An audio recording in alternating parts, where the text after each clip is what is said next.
All right, hello and welcome to Division Therapy. My name is Bret. I'm joined by my friend Liam. Liam, say what's up. Sup, guys? How we doing? And yeah, we're a couple of NL East fans. Specifically, I'm a big Mets fan. Yeah, and I'm a big Braves fan, so we've been friends for quite a long time now. We've known each other. We went to school together at Elon University, and we've always kind of had this kind of rivalry between us. But we thought we might as well make it into a podcast and make it entertaining for both of us. Isn't that right? Absolutely. And let's just jump right in. All right, we're exactly a week out from the first game of real baseball being played. Let's talk the NL East. Liam, right off the bat, who is your team to beat in the NL East? Yeah, absolutely. I'm like, what I gotta say, I really think it's gonna be the Mets. I'm really Music to my ears. Just so you know. I know. I'm like, I'm always gonna have trouble giving any credit to the Phillies. So it's gonna be hard for me to say anything nice about the Phillies. So obviously we're going to go straight to the Mets, but obviously that also just has to do with a really great and productive offseason for the Mets. I'm like, obviously starting with Bo Bichette, we have Marcus Semien, we have Freddie Peralta, three really big additions to this team that are kind of really exciting to start off the year. I'm like, Freddie Peralta is really going to be, the second, if not the ace in that bullpen. And then obviously having a great new third baseman and second baseman definitely makes life a little bit easier starting the season. Yeah, at the risk of being a homer, I'm also going to say the Mets. I just feel like in terms of step forward, the Mets took the biggest one. They didn't make the postseason last year. They got rid of the entire core of Alonso, Nimmo. They kept Lindor, got rid of McNeil, the Fab Four, as they were called. And they really upgraded in a lot of areas where I thought that they were extremely deficient last year in terms of defense, pitching depth, and then overall team morale. It sounds like, all the reports from the offseason were that the clubhouse was too corporate, and so they bring in some guys that, one, have done it before, have been in a major league clubhouse for years in Semien, and then also a guy in Freddie Peralta who brings the vibes. I'm already seeing Soto and Luis Robert, another addition that they made. So I'm really excited about their season, and I was excited before they even made any of these signings. When they got rid of everyone, I was excited because I knew it was a fresh start. I mean, I can't tell you how many times that core has disappointed Mets fans, and I know we were ready for a start. And I know a lot of people are sick of are sick of hearing about Alonso and how they're going to miss him. I'm one of them. I think this team is poised for a really big season. And in terms of overrated, you kind of already mentioned them. For me, it's the Phillies. They had a good season last year. They're basically just running it back. The Mets stole Bichette from them. They had, a 6-year, 7-year contract for $200 million. Mm-hmm. And they lose out on Bichette. And instead of, pivoting elsewhere, their decision is to sign JT Realmuto to a 2-year, $35 million contract. It makes no sense to me. I saw Harper in the World Baseball Classic. He hit that huge home run yesterday. Ended up not meaning much. But, as far as overrated, they have to be the one. And you don't know what you're getting from Zach Wheeler. Huge surgery that ended his season last year. And so in terms of overrated, they're just the clear one for me. Do you agree? Yeah, I'm like, looking at Bryce Harper, I'm like, obviously he's gonna produce at a pretty high level. I'm like, obviously 844 OPS last year, he's gonna be a staple in this team and is obviously going to produce, but everybody around Bryce Harper for the Phillies is my main concern. Obviously I have a lot of continued concerns about Trey Turner's defense at short. I'm like, Alec Boehm had a really great first half to start the year, but kind of really slumped on the second half of the year and definitely heard it from the fans. And I'm like, also Adolis Garcia, I'm like, he's definitely the biggest addition that they have from the offseason, but he really has struggled with those strikeout numbers. You know what I mean? I'm like, when Adolis Garcia is slumping, he's barely making contact, but obviously the good news about him is when he does make contact, it goes pretty far. But I just don't feel like the offseason was enough of a response to the rest of the NL East. And so I definitely feel like they're going to be on the back foot as far as competing with the rest of the teams. I'm like, even the Marlins have amazing pitching depth. And I honestly think that they're going to win significantly more games than we expect. I agree. Right now, let's look at their win total over under. They have it at 72.5.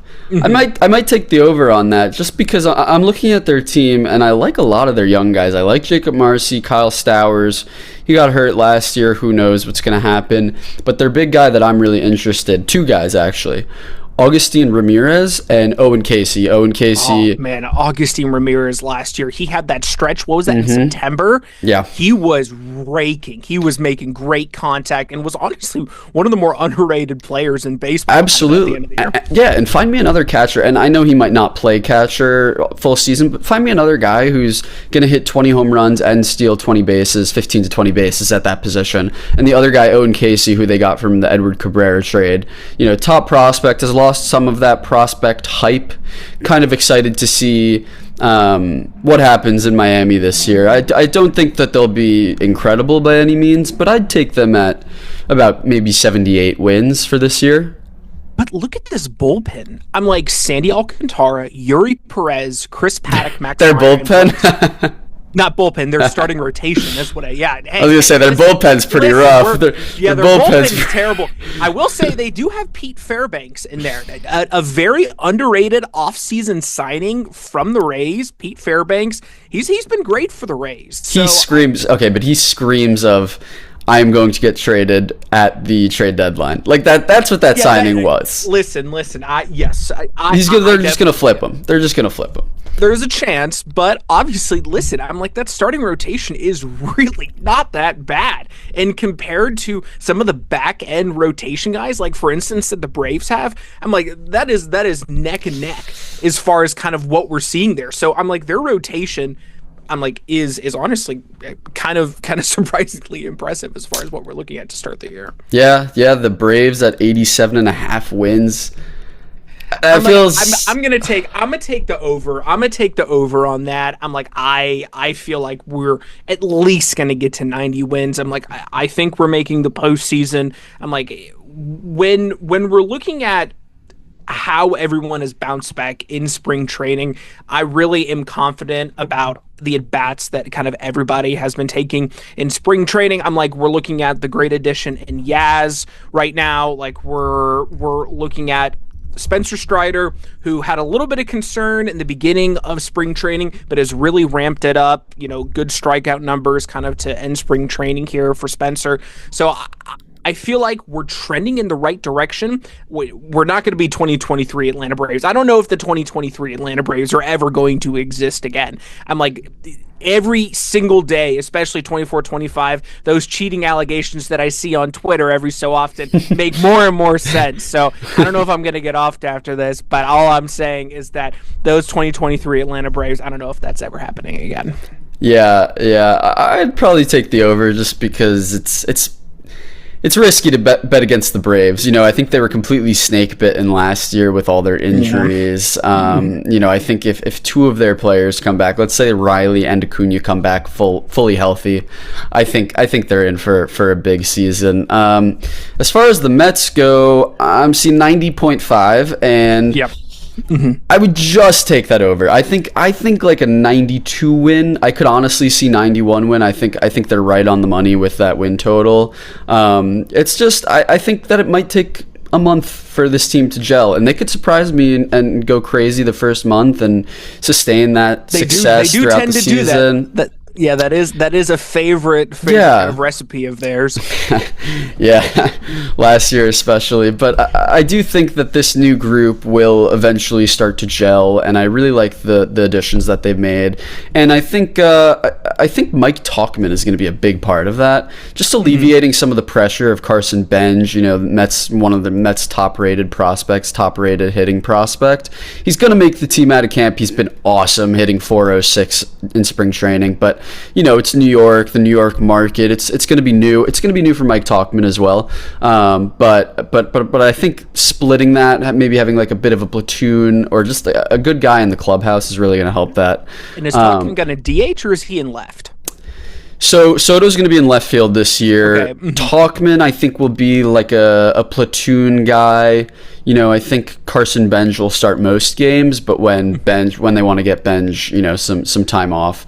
But I could see him DHing as well. And Talkman was great in San Francisco. I'm like, he had, a lot of great seasons, honestly, similar to Yaz in San Francisco, and was a great role player for them as well. So I think he's going to be great for the Mets as well.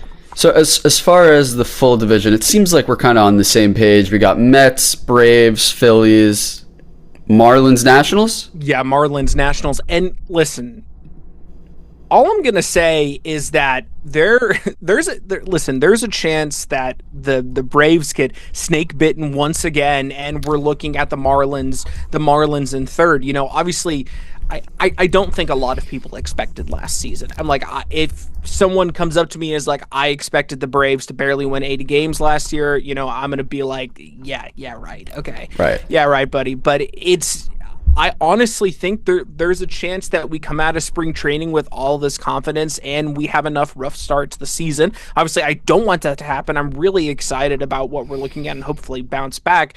But I'm just saying, I really feel like if the Marlins are able to keep these run totals, especially in these games, to below 4 runs, 4 runs to kind of scrap some, I really think there's a chance that they win significantly more games than we're expecting. But I honestly think I'm gonna go the Mets, the Braves, and the Phillies, Marlins, Nationals. But obviously, you never know. One could argue that the Braves are already snake bitten this year. Spencer Schwellenbach and then Jerickson Profar being suspended for the year. Yeah, I genuinely do not think that having Jerickson Profar on this team and off this team at the end of the day was going to make that big of a difference, just based on. All right, you're just a little butthurt.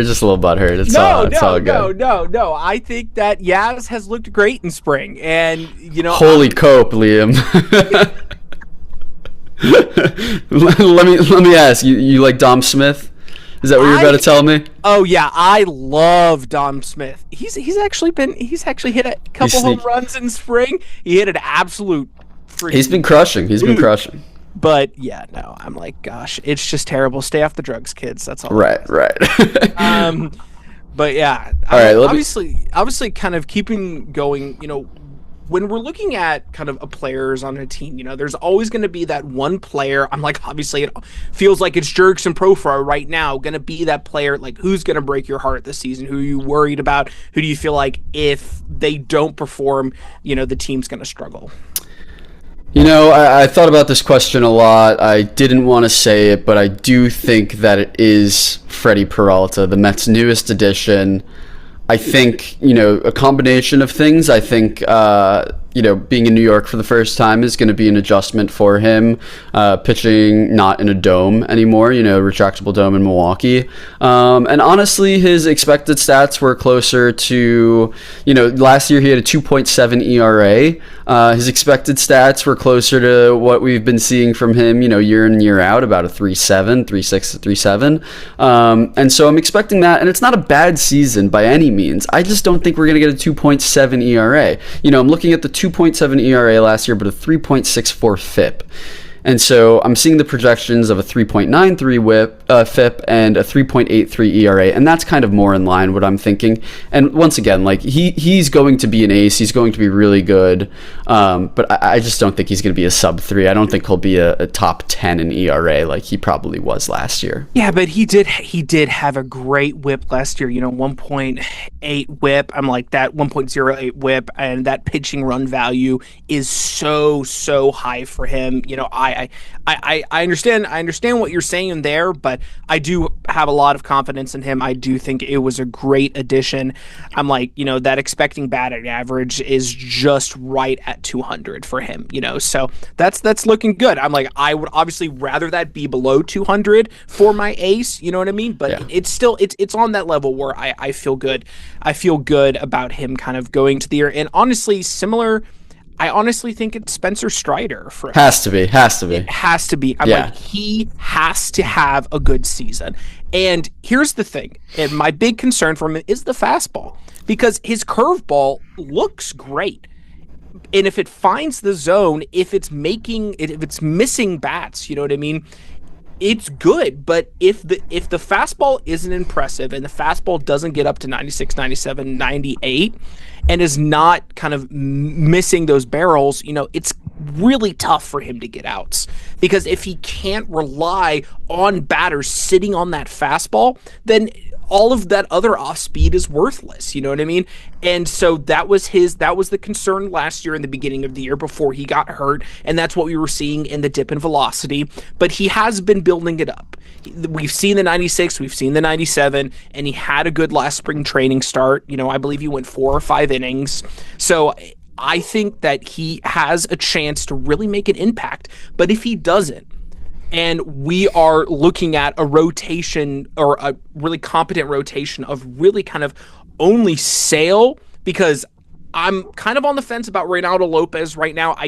He has looked okay in spring, but he kind of suffers from that flat fastball kind of syndrome, and if we don't at least have 2 pitchers that are going in that we can feel confident that we're going to win the game, I just have concerns about it. So that is the main one for me here. I really need Spencer Strider to kind of get back to where he was, in 2022. So. Yeah, I think you and every Braves fan are kind of holding their breath when it comes to Spencer Strider these days. I saw the velocity was back up a little bit. I'm not too concerned about velocity dips in spring training.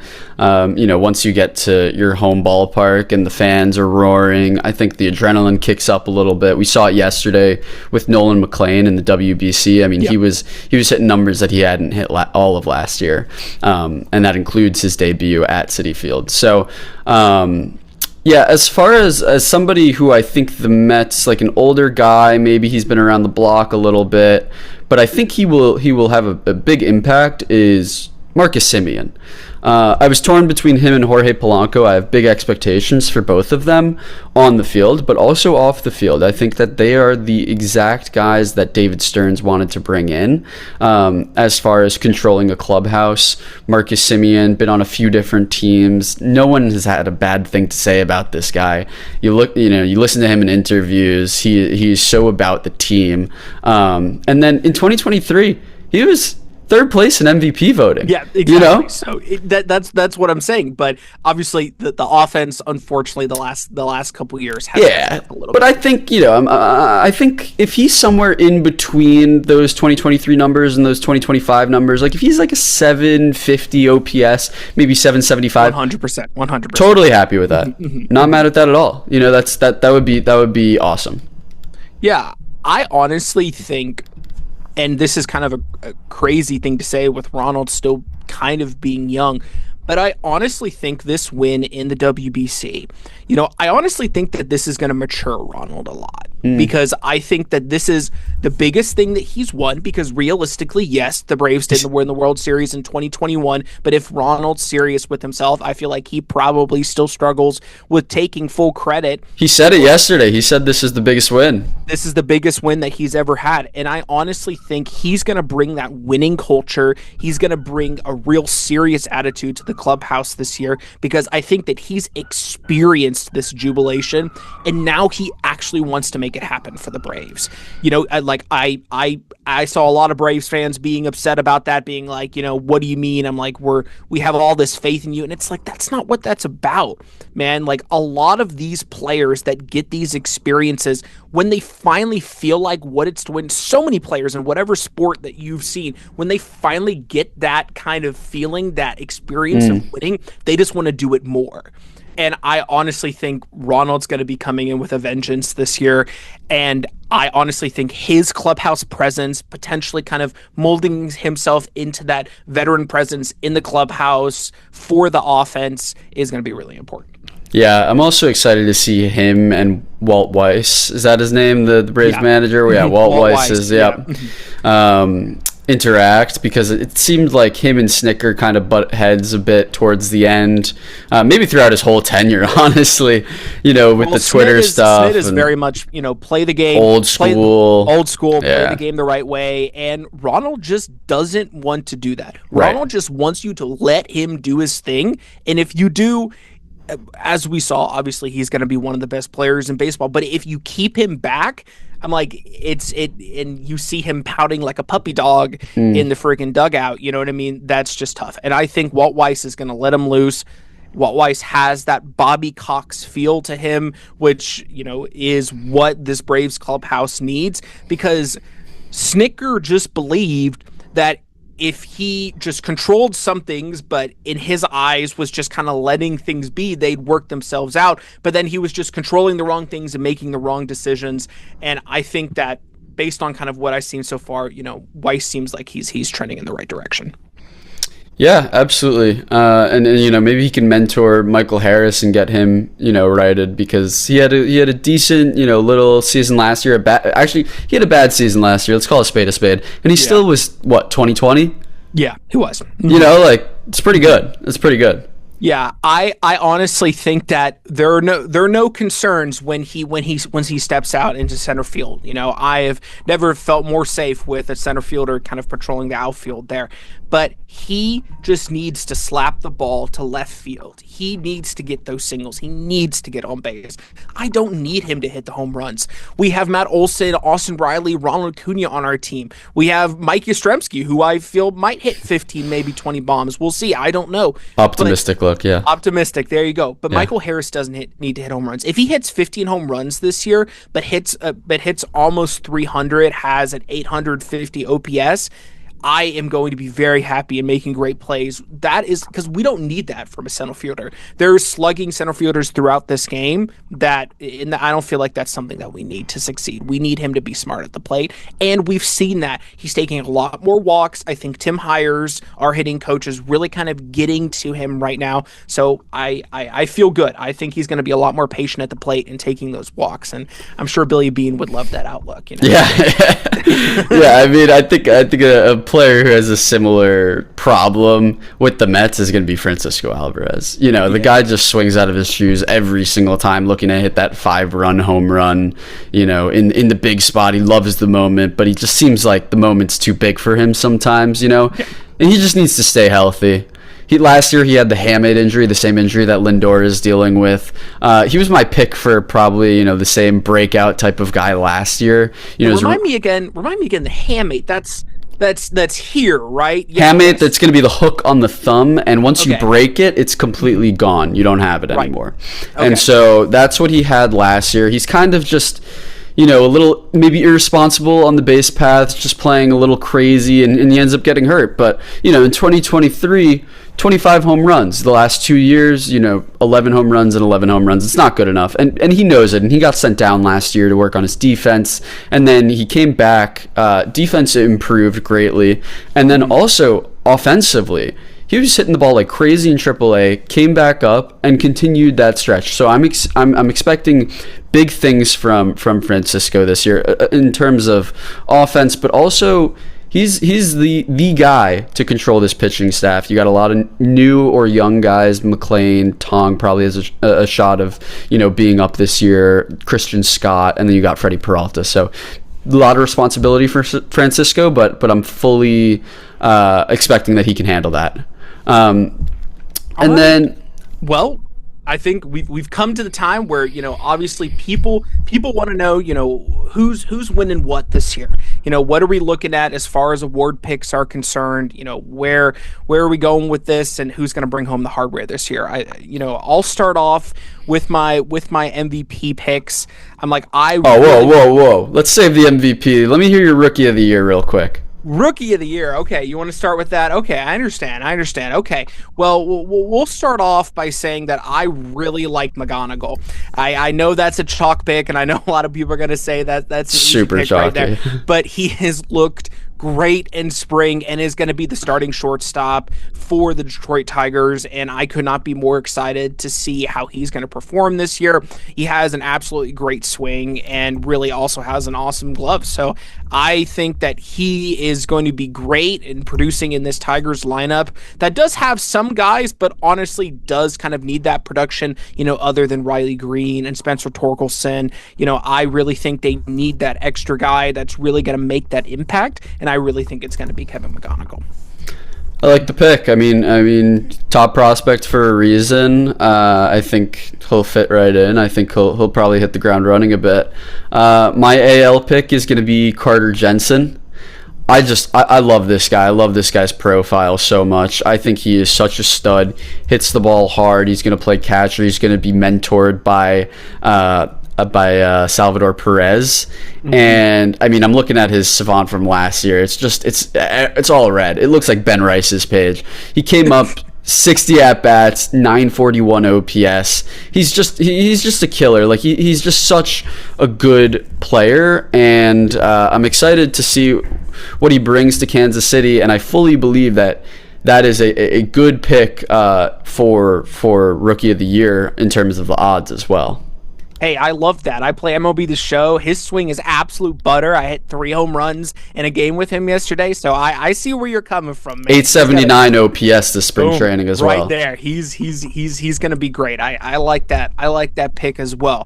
I think as far as the NL is concerned, I'm like, once again, I know it's a chalk pick, but he struggled a little bit in spring, but I honestly think once he gets to the big stage, he's ready. Another shortstop, Connor Griffin, for the Pittsburgh Pirates. I think Pittsburgh needs something to get excited about, because realistically, when we're looking at Paul Skeens, he's not going to be a Pittsburgh Pirate much longer, so they need someone to be excited about, and I think that's Connor Griffin. And I honestly think when we look at, previous kind of Rookie of the Year winners, I honestly think he gives me kind of a lot of Drake Baldwin vibes, and I honestly think, Drake Baldwin was really not as exciting of a prospect, but I really feel like a lot of people were downing him a little bit, and he came up and obviously had a great season, and I feel like Connor Griffin's going to do the same thing. Yeah, I mean, I'll go a little less chalky, just to give us some different looks. I'll go Sal Stewart. Same thing with Carter Jensen. The guy just smokes the ball. He gets on base. Came up last year, similar sample size as Carter Jensen, 838 OPS. This spring training, 1106 OPS. I mean, the guy's just going to be a stud. He's going to be mentored by Eugenio Suarez in that ballpark. I think that lineup's going to be sneaky good. Matt McClain is really on fire in spring training. Of course, you have Ellie De La Cruz. And I don't think the pitching in the Central is super strong this year, so I think he'll beat up on it. I really think that former first round pick, I think he lives up to the hype this year. I'll take the chalk with the Cy Young. Okay, I'll start off with the NL. You were just talking about him, Paul Skeens. He's so good. I don't know what else I could really say about him. Just head and shoulders the best pitcher in the NL. But as far as like a dark horse pick, I'll go with your boy. I'll go with Chris Sale. He had a great year last year before the injury, and injuries have slowed him down the past couple years. But those injuries are not to his arm; they're kind of fluky injuries that have unfortunately ended his season. But last year before the injury, 21 games, 2.58 ERA, 165 strikeouts in 125 innings. I fully believe he'll get back to 160, 175 innings, and that should be good enough to put him in the Cy Young conversation. Absolutely, yeah. I'm like, I certainly hope so. I really want him to kind of really make an impact here, but kind of what we're looking at right now is I really think Yamamoto is already obviously, had a great season, won World Series MVP. I mean, like, I don't really think he's much of a dark horse here, but I really think that he's going to have a great season and is going to really lead this bullpen, not bullpen. I did that again, man. Starting rotation.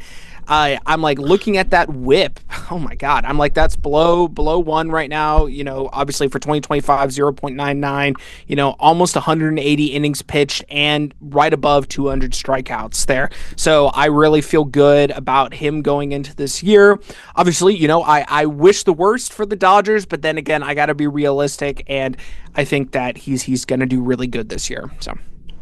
Yeah. And in the AL, again, I'll take the chalk pick. Give me Tarek Skubal. He, was on the U.S. team, and then he wasn't. So Who knows about that? But he's going to be pitching for a contract. He's going to get $400 million back. His numbers are just sick. Once again, not much I really need to say about Tarek Skubal. I just think that as long as he stays healthy, he should be the favorite. But dark horse, I'll give Cole Reagan's coming back from injury. I really like this guy. Last year, 4.67 ERA. You look at that and you say, oh, I don't know. But then you get into the numbers a little bit. The Savant page is looking a little better. 2.67 ERA, so 2 whole points of ERA lower.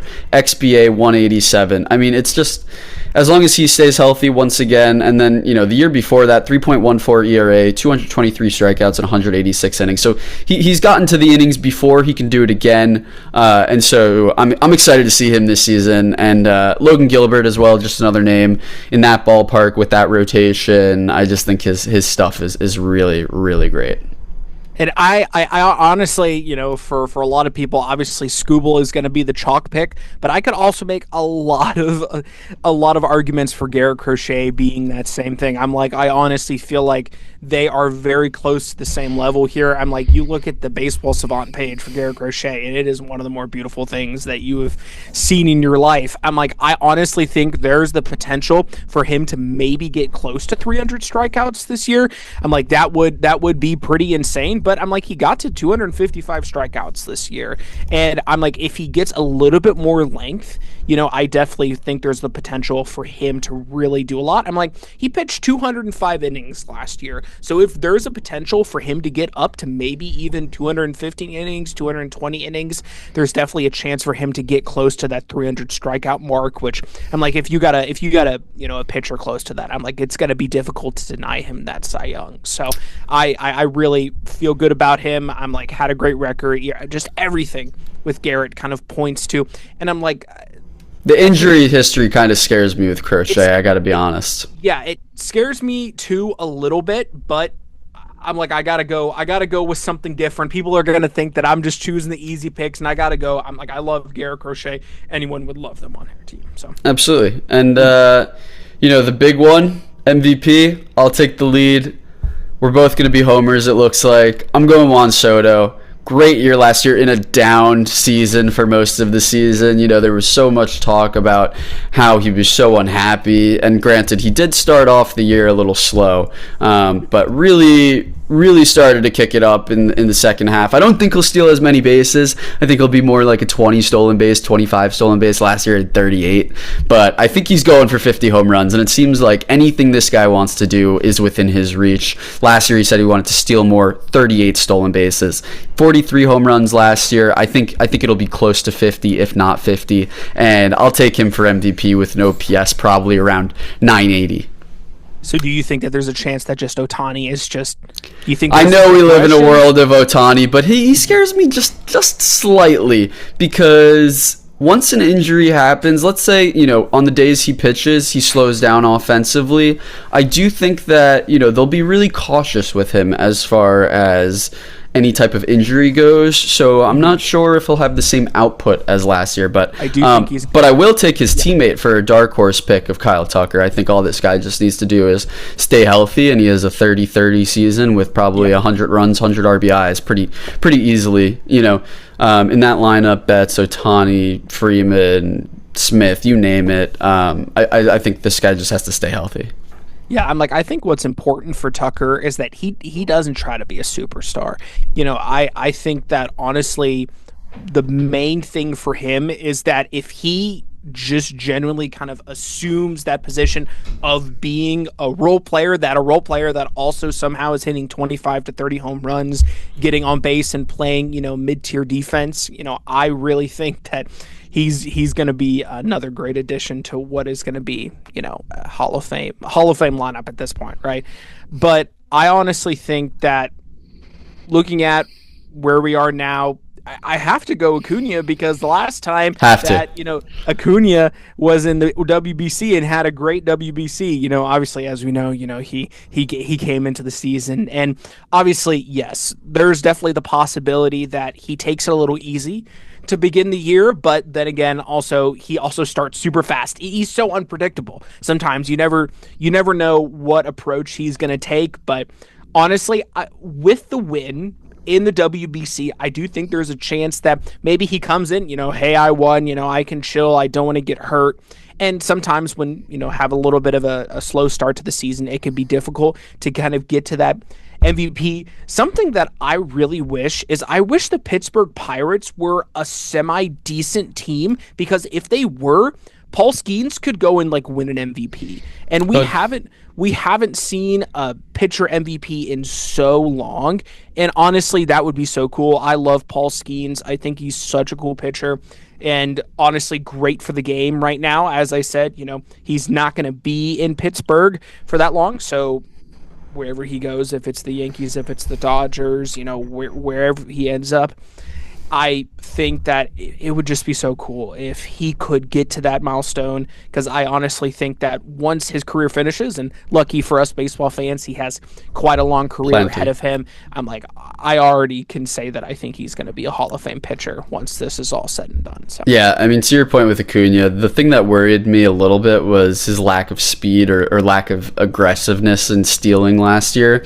But he kind of put that to bed with the Venezuelan Summer League, and then also with the Winter League, and then we've got the new WBC. Y'all's first base coach, who's Antone Richardson, of course. Antone Richardson. Yep. He's been in Behind the Braves. I've been watching that, and he seems great. He is. Seems like he's a great clubhouse presence. And it pains me that he went to Atlanta. He got Juan Soto, who I still don't really know what he's doing to these guys to make him, because Juan Soto's speed isn't jumping off the page, but he got him to steal 38 bases. I'm like, any guy in the major leagues would love at 20 stolen bases. Right. So I hopefully whatever he's doing, and obviously I do not understand whatever mechanics these first base coaches are working on as far as stealing bases are concerned, but clearly it worked. So hopefully he can do the same for the Braves. Yep, and Acuna at plus 1100 to win MVP, and Soto at plus 750. Ohtani obviously the favorite, but